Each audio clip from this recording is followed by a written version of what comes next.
Welcome to the Practice Podcast, conversations probing the nature of practice. I'm your host, Dave Fearon. This is a conversation with doctoral candidate Brittany Buis. When you hear about her life first as a practitioner in a whole different world than management and organizational behavior, and now she's preparing to launch her practice further and longer and indefinitely as a management educator, you're going to hear me throw out a notion called cold, cold, cold, hot, hot, hot.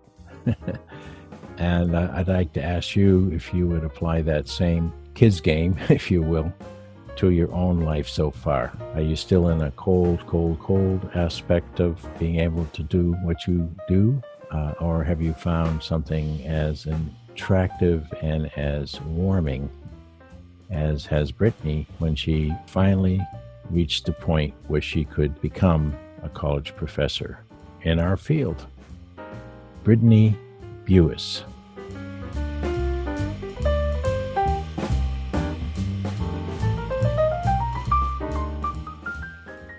Brittany Buis. I'm learning to say your last name. Brittany Buis. Brittany Buis. Buis. Buis. There you go. I did it. You did it.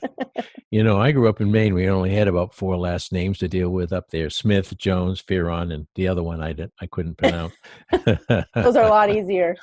Oh yeah, it was. Well, but anyway, I'm so thrilled to have a chance to talk to someone who's rising in our field, because several folks who've been in conversation with me have actually retired or on the verge of retiring. And so you're working on the other end of our time span and have a tremendous amount of promise from what I've noticed about you so far.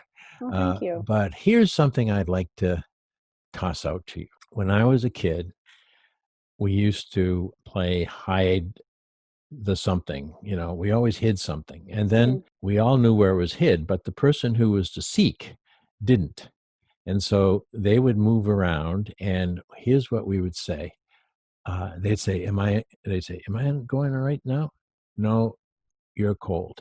So they'll move a little more and they'll say, colder. And so they turn, probably blindfolded, and go, now, warm, warmer, warm, hot. And they know burning hot. Burning hot, exactly. You're burning your hand if you're touching it. And so you had mentioned to me, and at least in your email, that you have been a practitioner and then of moving into the academy to change your practice in our direction toward teaching and research. Back before you became what you're working to achieve now, what was cold for you? And when, as you moved ahead, became a little warmer, and something became a little warmer, until I'm thinking right now that your commitment to finishing your doctorate in teaching is red hot. Yes. So take me back to the cool part of your life, the colder. Oh, that's cool. That's a really neat way to frame the question. I'll tell you, the first thing that came to mind was finance. Finance was pretty cold for me. Oh yeah, it can be cold cash. Yes, yeah, and especially when I started was right before the recession hit. So I graduated my undergrad in 2007, and I started in structured finance and banking shortly thereafter. I will say there was a warm moment in undergrad when I was watching my professors, when I finally figured out my major, first of all, because I came in undeclared, and I was very staunch on being undeclared and determined that I was not going to choose a major unless I felt strongly about it. So I became a management major, focusing in leadership as an undergrad. And I remember seeing my professors and thinking, gosh, like, this is something I could see myself doing. So I'd always loved school. I had thought about being a teacher, but then when I had the idea of going back into a classroom after experiencing high school, I thought, no way.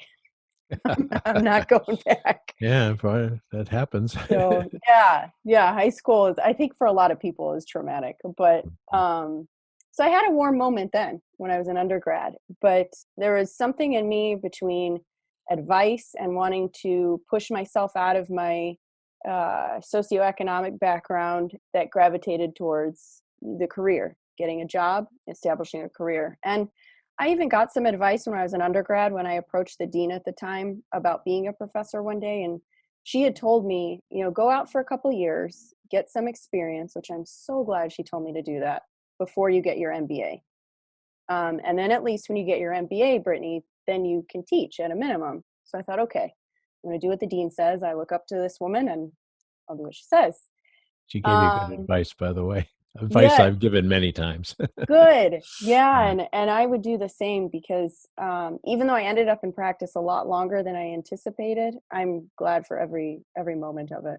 So I kind of fell into what I was doing. I remember walking around the job fair as an undergrad, and I'm honest with my students about this. I wasn't thinking too much. I was thinking more of, well, what's relatively secure, and where's somewhere I can start a career and make some money, and also live in the city. I had always dreamed to live in Chicago, so I found banking, and I talked to a few banks and was all set to start a program in more of a commercial banking role. But then, like many banks at the time, and still to this day, the bank was set to be acquired by a larger bank. And so they called me, it was like 2 weeks before I was going to move to the city.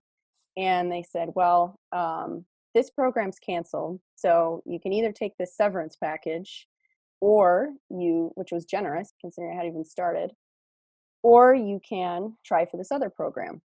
And they told me what the other program was, and I had to Google what it was. I mean, I was a management major. I had maybe one finance class, and this was a very highly structured. It was collateralized debt obligations.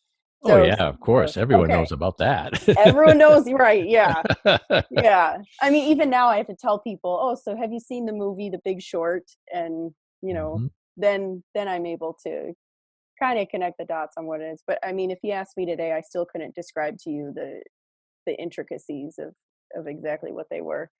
So anyways, I figured, okay, I've signed a lease. I'm getting my bags are packed. I'll just interview for this other program. Interviewed, got it. I have no idea how, and then landed in structured finance as a CDO financial analyst. And pretty soon into the job, I realized, when you go back to your hot cold. Were you getting a little chilly in that at Pretty that point? chilly. Yeah. Yeah. I mean, it was fun at first, living in the city. I was in a training program with probably 18 other people my age, we're all fresh out of college, having fun, that sort of thing. But a lot of us actually were engaging in sense making together, realizing, what are we doing? And what the more that I understood the product and what it actually was, it did not jive with my values at all. And I'm a very values driven individual. Like, I remember one of the training sessions that we had, there was a woman that had candy, and every time she asked the question, what is the purpose of a bank? And somebody said, to make money, she'd throw us a piece of candy. So, I don't think the listeners can hear my jaw drop. yeah. But that's Yeah. the I real mean, world out. That's the real world. it is. Here's Yeah. your candy. And what if Yeah. you didn't say that? No candy, right? Yep. Yep. And who doesn't want candy? I mean, Yeah, there you go. so It's interesting that and I love that point you made about among this group of high potential folk, yeah. you started doing some sense making, so that perhaps there was sort of an organic sorting going on even as early as you were in that program. Yeah. Uh, and I suspect that some people said, "Well, my values fit this okay. I'm fine. I can rationalize this, and I'll go on." And maybe right now those people are living in the big house and Mhm. driving the Lexus, Mhm. Yep, there's a couple. and hopefully they're happy. But Yeah. that wasn't you. So how long did you stay in that role? You did have a lease. Yeah. Um, well, it was funny because a lot of us were talking about how we were going to be there a year. Because to be honest, that's how long it took to vest because we all got a signing bonus, and then we were going to look for other jobs. But then at the same time, that's when the crisis hit. And, all of these other, I mean, we saw Lehman Brothers, everybody walking out their box of stuff and thinking, are we next? And then the layoff started in our bank, and very quickly. And that's actually what got me out. I was starting to look, wasn't super motivated because I think just the fear of how do I get a job given this climate right now, and it's scary to make a change anyways. But then, I mean, I call it my blessing in disguise. I was laid off about that was probably a year. No, it was about 2 years into the role. And so there I was, faced with having to get out anyway.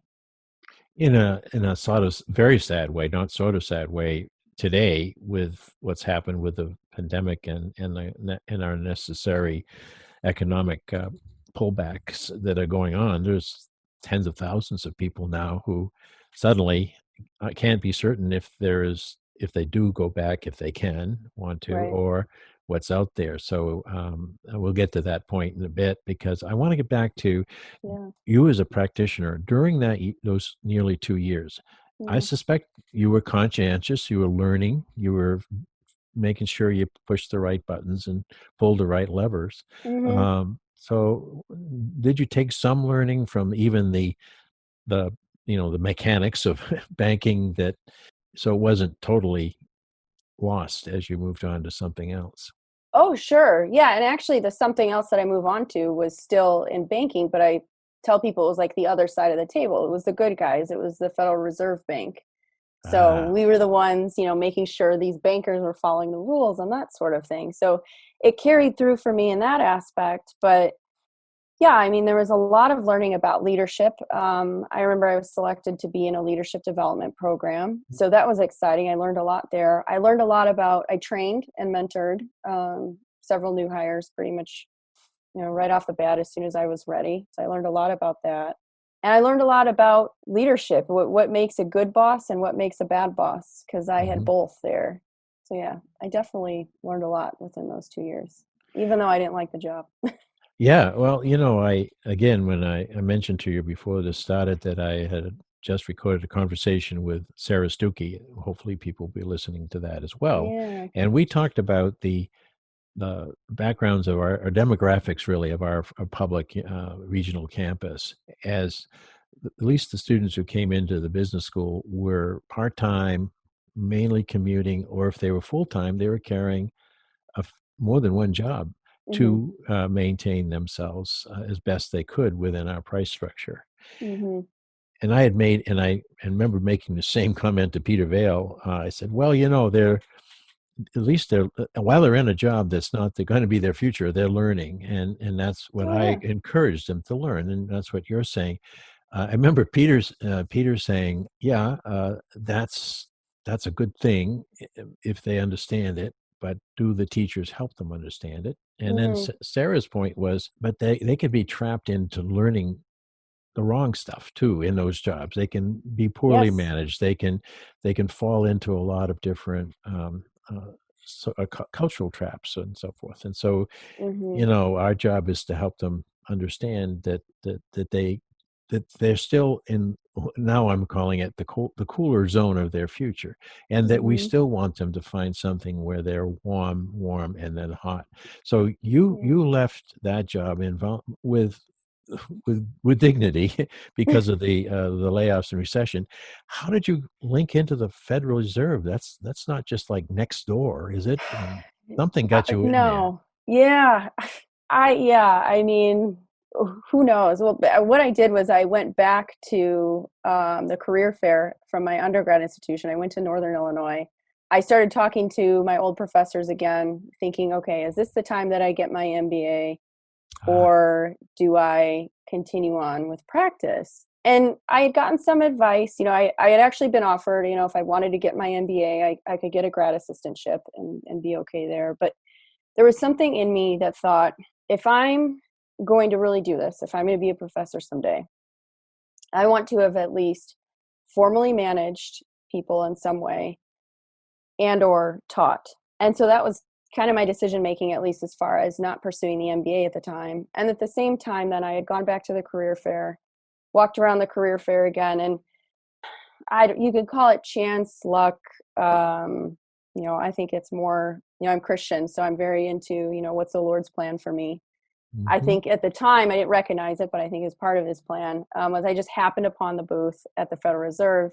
And they told me after the fact that they hired me was that they were actually not even going to show up that day. Because, Wow. yeah, they thought, well, we've done enough recruiting. We're tired. What's this little school out in the middle of nowhere? They told me, well, we're glad we showed up because we got you. But yeah, so I remember talking to them, and their mission statement was 2 words, and it was very simple. It's "we serve." And that really resonated with me. I'm like, here's what I've been looking for. I had been feeling so empty inside, wondering, these buttons that I'm clicking on this screen, these Excel spreadsheets that I'm producing, these millions of dollars that I'm transferring with a push of a button, where is this going? Who is this helping? Why am I doing this? And then I find this organization that says, oh, well, we serve. We're here to protect the integrity, the safety and soundness of the institutions. We care about the depositor. And I'm like, oh, okay. And I had some transferable knowledge. So I Bingo. thought, why not? Yeah.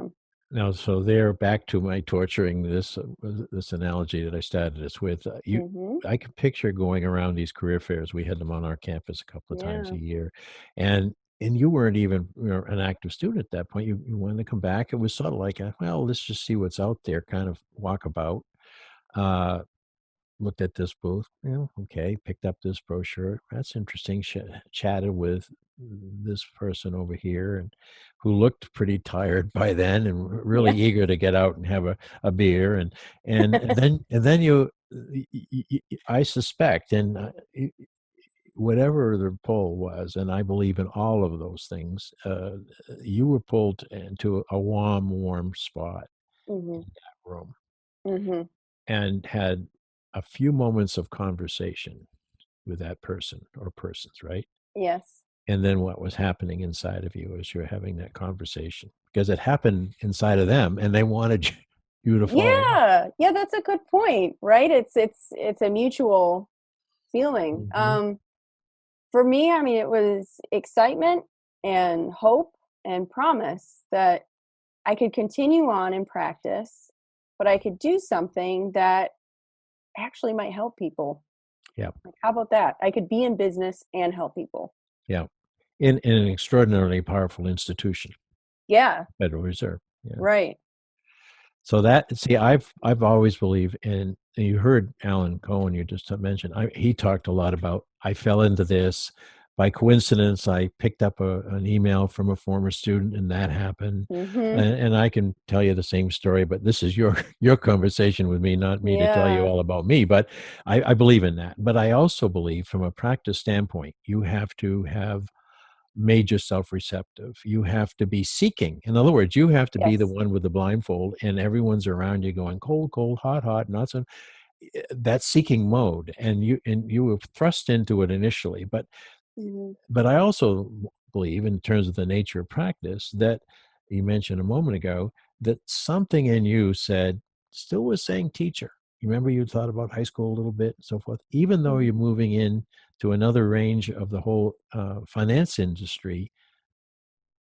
You said, well, and before I get an MBA, and I may have to teach and/or, so teaching is still there. So I'm wondering Yeah. if that, uh, even as you moved into this new role, a ton of learning that you had to do, a lot of new people to relate to, that the teaching, warmth of teaching was pulling to you even Yes. then, early in that time. Yes. Yeah, I mean, you could think about it as the thread that's connecting all of your life experiences together, or that Hmm. that silent but nagging voice that, Yeah, doesn't let you go. And I actually, one thing I didn't mention was, in my first role in banking, a new position was actually created for me, within the human resources department. And you want to talk about teaching, training, I mean, that's about as close as you can get to very teaching, I close. feel, in an organization. And that had fallen through. And that's another thing that I feel actually grateful for, because I think I would have stayed there for a lot longer, Hmm. if I wouldn't have gotten laid off. But so teaching was there. I was all geared up, ready to go sign on the dotted line, and that had fallen through. But then with the Fed, I think I mentioned this in my email, they were a very for being such, people can say bureaucratic and, old, or, I mean, they had their century or centennial celebration while I was there, for being such an old and stoic institution. They were, at least the division that I was in, it was very flexible and very open to learning and searching. Wow, Use the word that's seeking, wonderful. and finding like where you really belong and what team you should be on, what you're good at. So those were some conversations I even had in the interview about management paths and human resource paths and training paths, because I knew I still wanted to train and mentor people. Mm-hmm. So, so yeah, the teaching definitely followed me. And I, early on while I was there, as soon as I had learned, I mean, it was a very structured training program to be a bank examiner. And as soon as I had like completed one module, I was turning around and training, the incoming class on it, and just loving that. Mm-hmm. Mm-hmm. Mm-hmm. How long did you stay in the Fed? And were you only a banking, doing only that throughout the time, or did you have other roles before you stopped being at the Fed? Yeah, so I was at the Fed for 5.5 years. Mm. Um, yeah, again, it was something that I I didn't anticipate being there long. Again, I was like, I got to go and get my MBA and get out and start doing this professor thing. But I really enjoyed my time there, and for one reason or another, I stayed as long as I did. And sorry, what was the original question?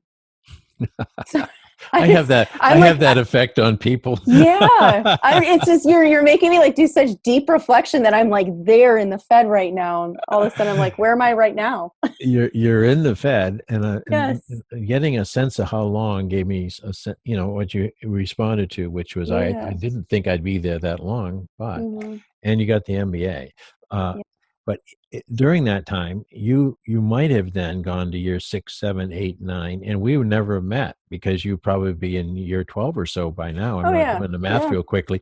It sounds to me like someone who's in that kind of a deeply established institute with a bit of flexibility, even a lot, could make a whole life practice of whatever you wanted to be in the Fed.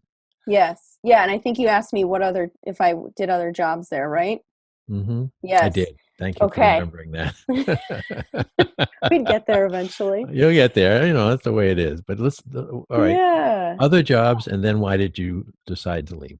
Yeah. Okay. So, yes, I did. I did a couple of job rotations, and I did switch jobs. So I started out as a community bank examiner, and that's pretty much where everybody in this training program started, was with, the smallest banks, with the idea that if you wanted to go into larger, more complex institutions someday you could, but you needed to get the fundamentals of banking, I guess in Sure. the heartland. So here I was traveling around in the Midwest to these towns that were had maybe a stoplight, maybe a four-way stop.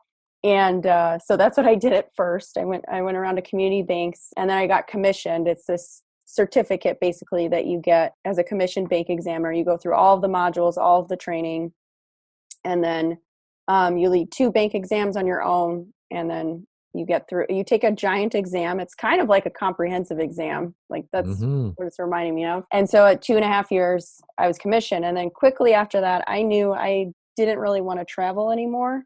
I enjoyed traveling for, like conferences and trainings and ever so often, but I didn't want to be gone from home, 3 out of the 4 weeks out of the month. Of So course. Yeah. I had my sights set on a role that was more in the office. And that's when I started with, I was still an examiner, but I was looking at holding companies. So that was an opportunity for me to be able to be in the office, but examine the holding company from far away. So they were more complex institutions, but I was in the office. So that was kind of an interim. Then I had an opportunity to job shadow, and this was exciting. I was in the enforcement group Hmm. for this wasn't a job shadow, it was a job rotation. And these were the people, when we say, go after the bad guys, they were the ones that really got to get in the weeds, figure out what the bad bankers were doing, and then slap them with regulations. Hmm. Um, so that's what I did for a little bit.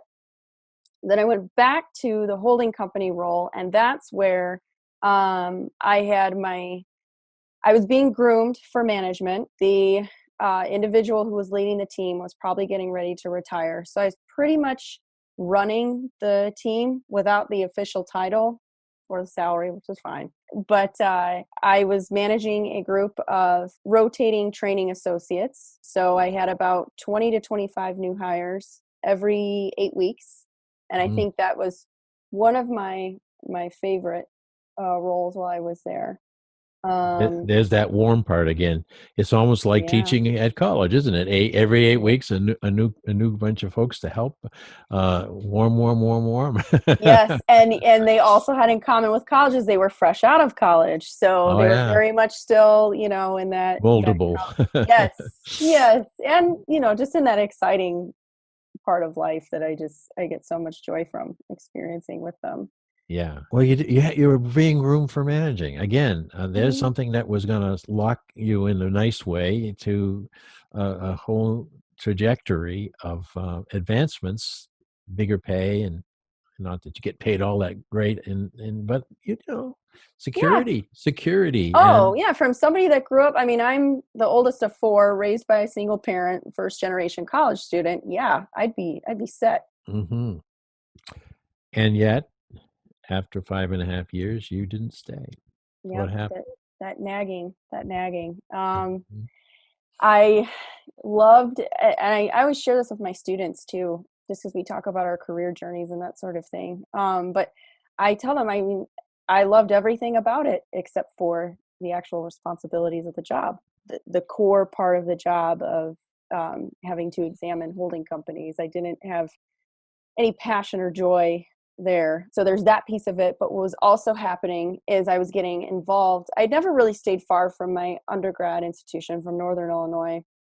I'd always volunteered in whatever capacity I could as an alum because so many alum had given back to me, and I felt that's something that I had to do.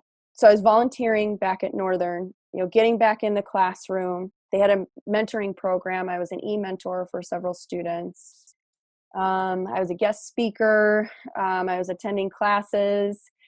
And then I met Dr. Ferguson, who she was also a former practitioner. She's actually in sales. She had decided to go and get her PhD.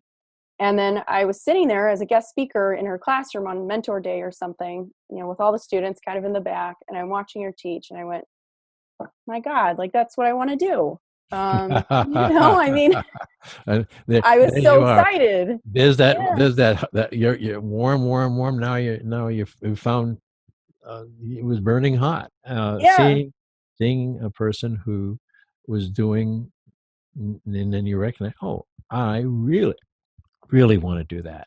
Uh, Yeah. and, and I thank her for having you here for this conversation. Oh, It, thank it, you. it might have happened that that particular day rained or snowed or whatever it does in Northern Illinois, or Yeah. the A lot of class, snow. uh, you know, might not have occurred, Yeah. and but it did, Yeah. and and partly because you were moving, you're seeking back onto that campus. You were pulled by Oh, your, yeah.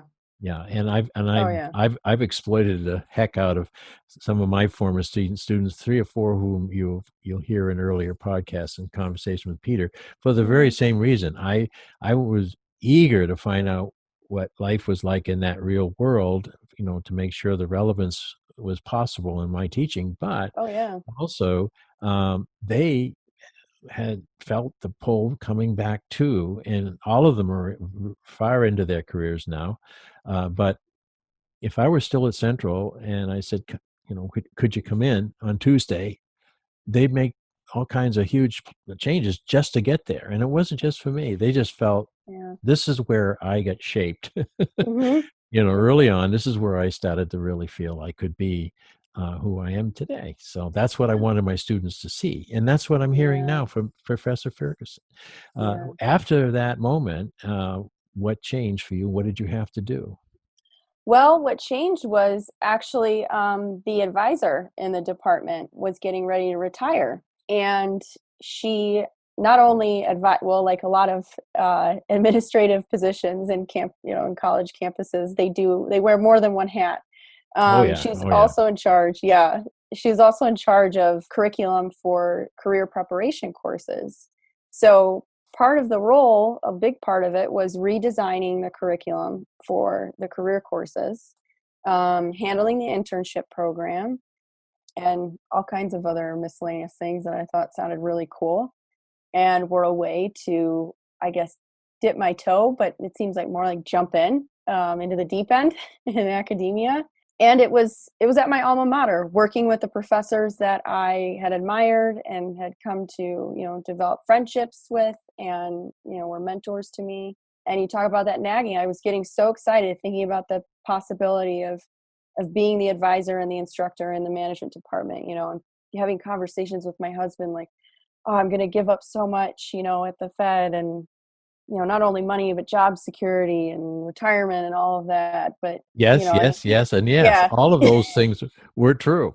yes, And your yes, husband still is with you, so I assume that yes, he supported that. yes.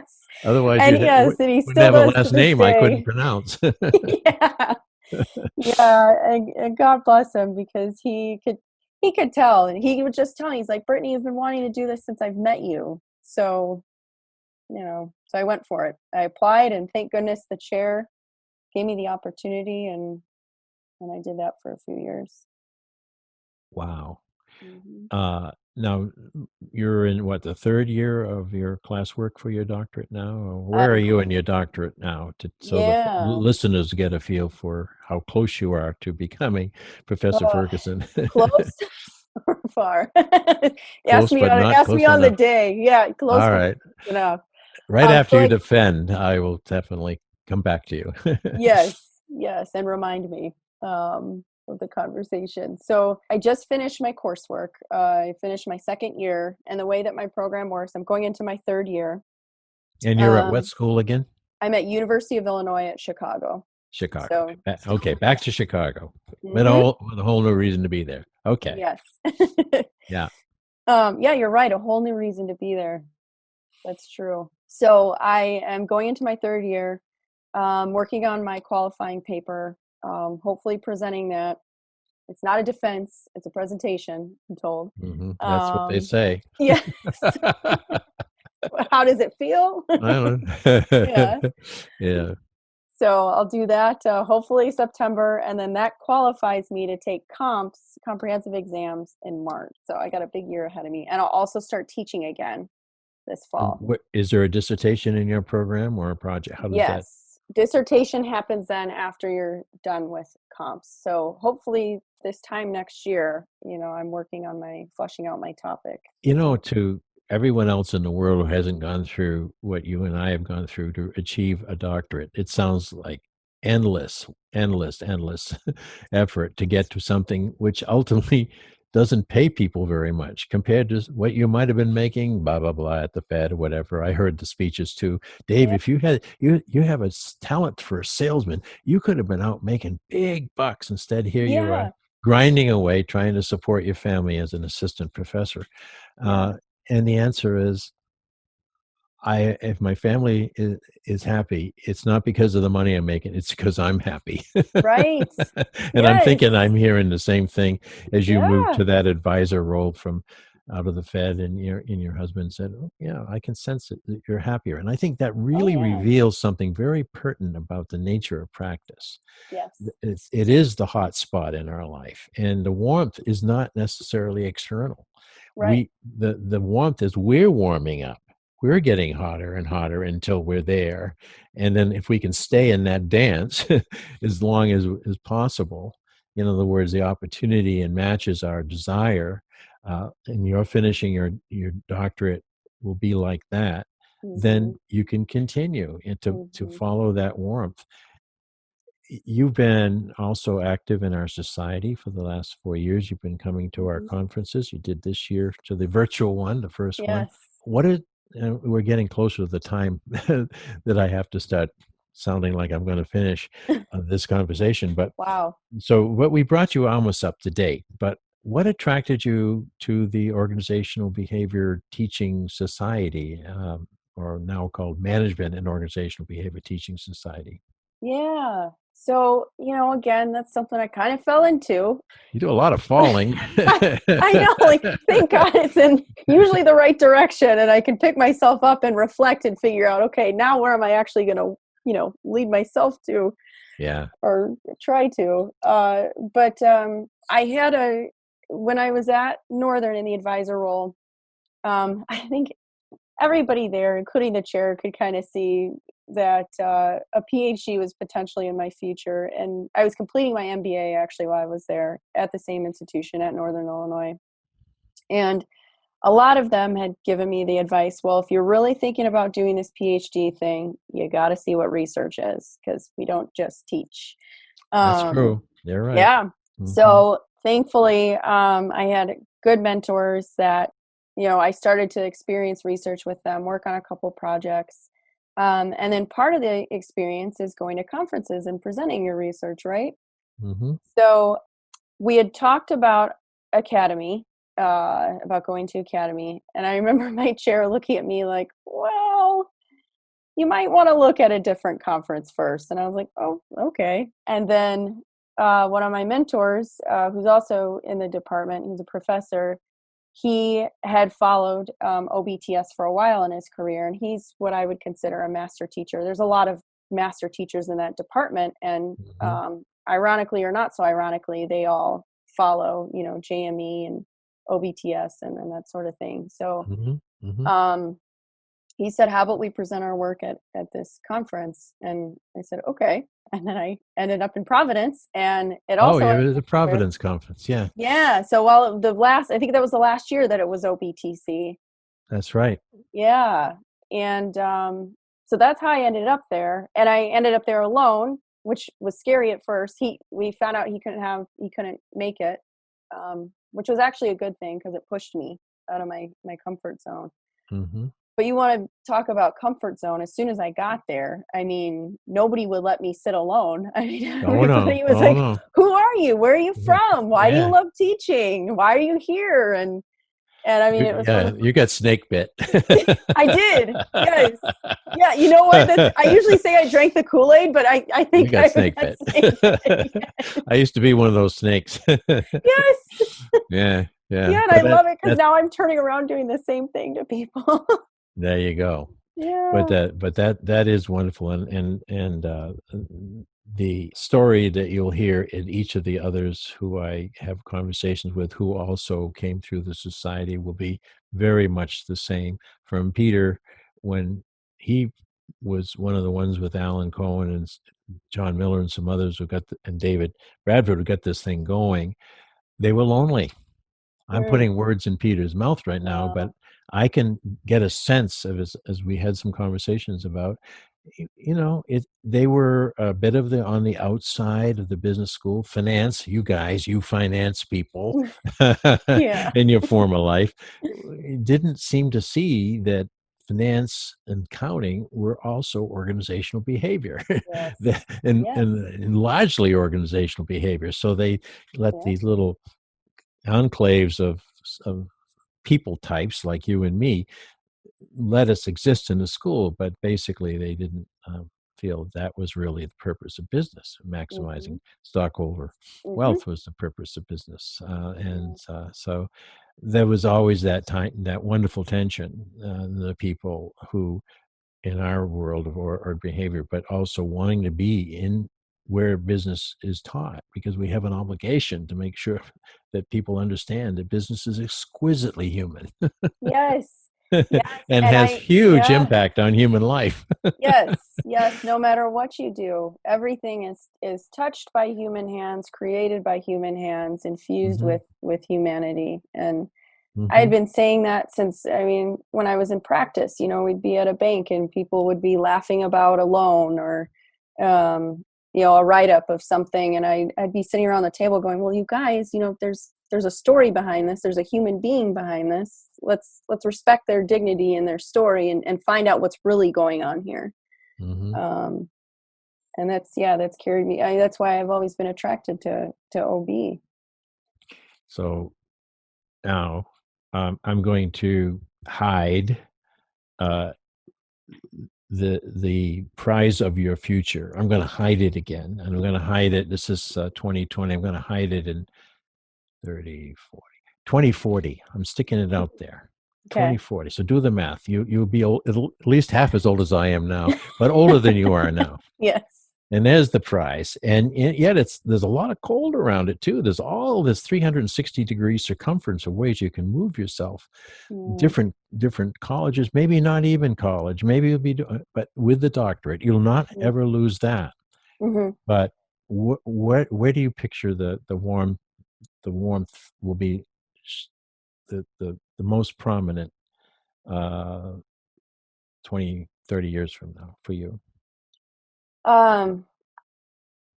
Working with students in the classroom. I mean, that's where the warmth comes from, is the students, and that's where the joy is, and that's where I feel the most at home, the most zeal, the most energy. I hope that never goes away. I'm kind of concerned even just being 2 years out of the classroom. I'm like, well, or am I going to relate to them? Or are they going to think I'm a fake? Like, I mean, they change. I mean, that's one thing somebody told me is every year, they're staying the same age. You're aging. So the farther that I get from them, at least in age, and you're making me think 20 years out, I'm like, well, gosh, I hope I'll still have something to contribute. I'll be relevant in some way. I was 73 when I retired. Yeah. 4 years ago. So I found that what made me ageless in the eyes of the students was that I loved them. I laughed with them. I was serious. I was not serious. I was connected. I was searching. I was starting something fresh every day with them. And so they were attracted to that. I don't think, and why would they be attracted to stuffiness, stodginess, the old yellowed lecture notes, some of the stereotypes of people who occupied the privilege of tenured professorships for many years without really putting themselves into it, and the students would pick up on that. So I think that will definitely be there for you. Where the students in you will be, as we learned in this year's OB conference, is up in the air. Will it be virtual? How much will we actually be in a room 20 years from now? And right. And so what I'm suggesting for your practice your professorial, your teaching practice going forward will be that there'll be a lot of what you told me when we first started this conversation. You're going to be entering in, like you did, to the first 2 years job and then to the Fed. You'll be entering in, you'll be checking things out, you'll be seeing what's available. But think of the banks, how much they've changed in the last few years. Think of the Fed and how much it's changed right now. Basically trying to hold our country together, with trillions of dollars. And so even in those steady life that might have had, steadiness is not certain. The same will be true in higher education, but there will be higher education. Yes. And that's why we need you. And we need you to be here 20, 30 years from now, as those of us like Peter and I and Alan and Dave Jameson and so many others that are in this podcast we got there. And we often say, well, we got the best of it. And I feel badly for you guys who are, getting your doctorates and moving ahead. I'm not going to say that at all. Not about you. You've made me such a fan and so convinced that whatever the higher education assemblies will be as you move forward, and wherever you're doing it, you're going to be instrumental in keeping people's eye on teaching and learning. Research, sure. Service, absolutely. Yes, we got to make money, but students, they came here and they gave us a time of their life when they were looking for the kind of professors that found you first in your family to come to college and helped you see a lot more about what you could be than perhaps you thought. And that's what teaching is. It's I see beyond you. I see that warm spot for you 30, 40 years from now. I really do. I don't know your actual age, but I'm guessing it'll get closer to when and I would not have given up. I would have continued if it wasn't for my health, which I recovered, but and so here I am still teaching in a new way. So you see, that's my point. You'll be teaching no matter what. I'm convinced of it. So Brittany, thank you for a lively conversation. I will edit out a few little blips here and there, but nothing about your thoughts. Just maybe if I could edit out about half of my burbling, it would be a much more interesting podcast. But you, Oh no, I enjoyed it. but I'll get this done, and I hope we'll see you at least virtually next year for wherever the MOBTS conference will be. Yes. And in the meantime, please stay in touch. Yes, I'd love to. Thank you.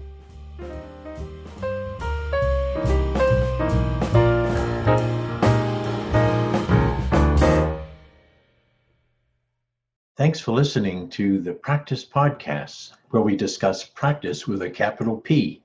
If you'd like to hear more, listen in on Spotify, Automatic, and Apple Podcasts, or go to inactionresearch.com/podcast-page. And if you'd like to learn more about social inaction and the nature of practice, head over to inactionresearch.com for more information. Thank you for supporting this show. We look forward to hearing from you soon.